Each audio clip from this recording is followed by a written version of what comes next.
કચ્છમાં એક દાયકા બાદ ઘોરાડના બચ્ચાનો જન્મ, વન્યજીવ સંરક્ષણ ક્ષેત્રે ગુજરાતને ઐતિહાસિક સફળતા. વનમંત્રી અર્જુન મોઢવાડિયા અને પ્રવીણ માળીએ પશ્ચિમ કચ્છ વન વિભાગ અને અબડાસાની ટીમને ખૂબ ખૂબ સફળતા માટે અભિનંદન આપ્યા.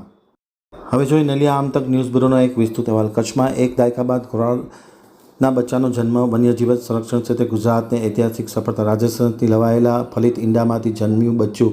ઓપરેશન એક ટ્રાન્સફરથી સફળ બન્યો સંરક્ષણ પ્રયોગ.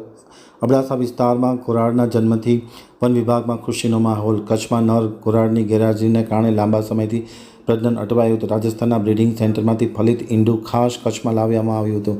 પોર્ટેબલ ઇન્ક્યુબેટરમાં 19 કલાક સુધી સુરક્ષિત રોડ મુસાફરી કરવામાં આવ્યું હતું અને આધુનિક પદ્ધતિનો અમલ કરવામાં આવ્યો હતો. ગુજરાત અને રાજસ્થાનના વન વિભાગના સંયુક્ત પ્રયાસને મળી સફળતા. માદા ઘોરાડ અને બચ્ચા પર હાલ સતત મોનિટરિંગ કરવામાં આવ્યું છે.